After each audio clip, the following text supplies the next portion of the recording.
The following is an encore presentation of Everything Everywhere Daily. When people from prehistory created the first works of art on the walls of caves, they used colors that they found around them. Almost all of the early cave art is drawn in black or dark red. As time progressed, humans figured out how to create more colors, and they began to use them in more and different ways. However, some colors were very difficult to create, and those who could do it became fabulously rich. Learn more about colors in the ancient world and how early humans developed dyes and paints on this episode of Everything Everywhere Daily.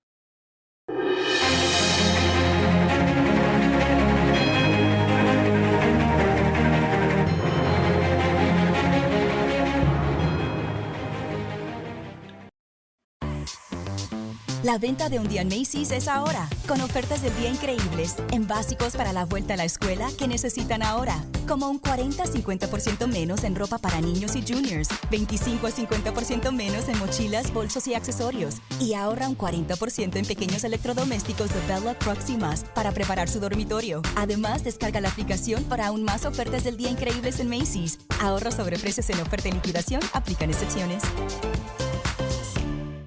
This episode is sponsored by Noom. You've probably seen any number of weight loss fads over the years. They come and they go. But when it comes to weight management plans, you don't want a flash-in-the-pan fad. You want a long-term solution. And that's Noom. You're probably aware that a lot of weight programs out there focus on what you eat. Well, Noom is using science to help you understand why you eat. And that makes a huge difference. Noom takes a psychology-based approach that helps you build better habits and behaviors that are easier to maintain. Noom helps you understand the science behind your eating choices and why you have those cravings. And the best part is that you decide how Noom fits into your life, not the other way around. Noom's personalized courses are easy to follow and will help you grow your confidence with tools you can put into practice on day one. They'll give you the knowledge and wisdom you need to make informed choices about what you eat. Based on a sample of over 4,000 Noom users, 98% say Noom helps change their habits and behaviors for good. Sign up for your trial today at Noom.com. That's Noom.com to start your trial today. The first artwork created by human beings might have been someone who took a burning stick from a fire and scratched out an image on a rock. The black soot from the stick was the first proto-writing instrument and the first form of art. If you've ever doodled something with a charred stick on a rock, you might have realized that it isn't very permanent. The first good rain will wash it all away. Eventually, in another sitting around the fire session, someone mixed some charcoal with some animal fat from their recent hunt and created something which was more permanent. When they drew with this substance, especially in the inside of a cave, it didn't wash away. It was kind of the world's very first pigment. You can still see these charcoal drawings in cave paintings around the world. However, if you've ever seen images of cave paintings, you might have noticed that black isn't the color that's most often used. The reddish-brown color most cave paintings are done in is called ochre. Ochre comes in several different colors, including shades of yellow, red, orange, and brown. Ochre is also known as the mineral hematite, which is really just a form of iron oxide, or in common parlance, rust. Ochre is found all over the world, and as such, we can find ochre paintings almost everywhere there were humans. We found these paintings in the Amazon, in Australia, in Europe, Africa, and in Asia. The other primitive color which early humans used was white. This would be found in substances like chalk or other forms of calcium carbonate. Reddish-brown, black, and white is a pretty simple color palette. As humanity developed agriculture, a division of labor developed, which allowed for specialization. This allowed for the development of armies, priesthoods, kings, and of course, artists. People began discovering more colors in nature. These colors were harder to find than just burnt wood and hematite. A much deeper red was discovered in the form of vermilion, or cinnabar. Cinnabar is chemically known as mercury sulfide, and it's really toxic. If you ever hear anything about an ancient mercury mine, they weren't mining a liquid silvery metal. What they were mining was cinnabar. The oldest known use of cinnabar goes back almost 9,000 years to ancient Turkey. A proper blue was first developed, as far as we can tell, in ancient Egypt. They developed what is known as Egyptian blue, which is chemically known as calcium copper silicate. Egyptian blue is more of a light blue, and it's not really a deep blue. There were other blues that were developed. The most popular was probably indigo, which comes from the plant by the same name. It was used by Greeks and Romans, and it's actually still used today. Indigo is basically the color of blue jeans, and it's a much deeper blue than Egyptian blue. The use of indigo made Egyptian blue fall into disuse for centuries, until it was later discovered during the Renaissance in use in paintings. A similar type of blue was also developed in the Americas called Maya blue. Azurite was another blue that was used by Egyptians. It's a very deep blue copper mineral, but it's much harder to find than a pigment like indigo. Yellow usually came from the plant saffron. It plays double duty, both as a spice as well as a pigment or a dye. You might have noticed that there are a couple basic colors that I haven't listed yet. One of the colors there wasn't really a simple source of was green. You might think that this is really odd given how much green exists in the world in the form of plants and chlorophyll.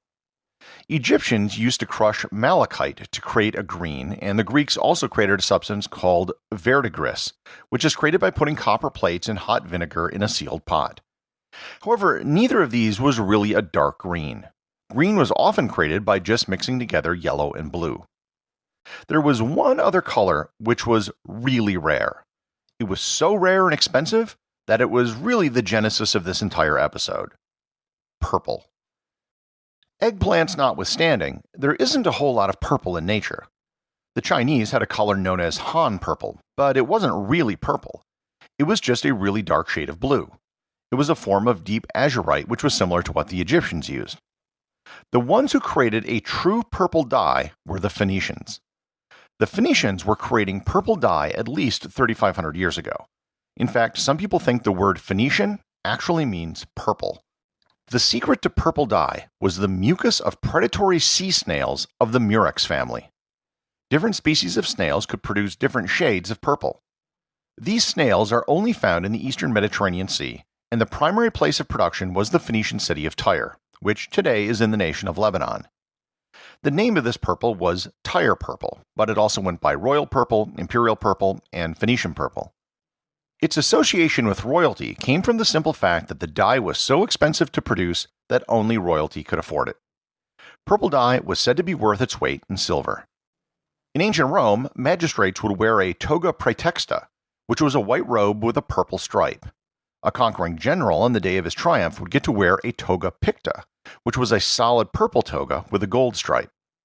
Eventually, laws were enacted which prevented anyone but the emperor to wear purple.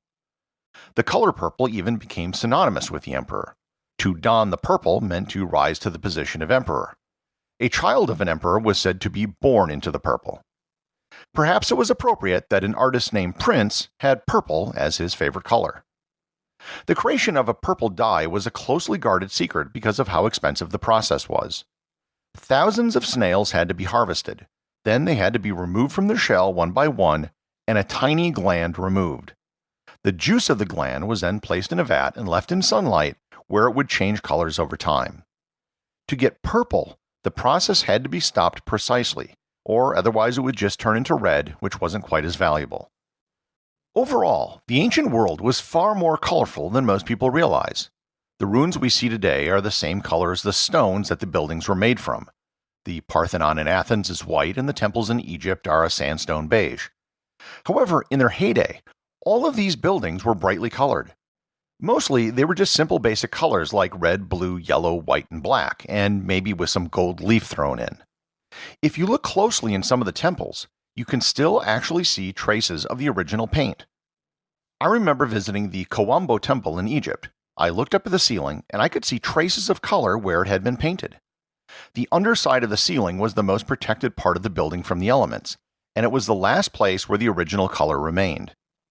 Moreover, all of those white marble Roman and Greek statues you might have seen in a museum were almost always painted. When they were discovered or rediscovered during the Middle Ages and the Renaissance, all of the paint had been removed by time and the elements, so everyone just thought that they were supposed to be white. However, they found some statues with the original paint, and on many statues they could find extremely tiny flecks of paint in the crevices of the statue.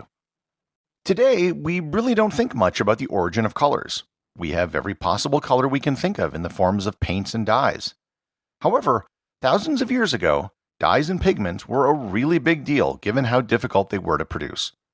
Since humans first made a drawing of their hands on the wall of a cave, color has been an important part of humanity. The associate producer of Everything Everywhere Daily is Thor Thompson. If you'd like to support the show, please donate over at patreon.com. There is content only available to supporters, merchandise, and even opportunities for a show producer credit. If you know someone you think would enjoy the show, please share it with them. Also remember, if you leave a 5-star review, I'll read your review on the show. Buddy the Elf, what's your favorite color?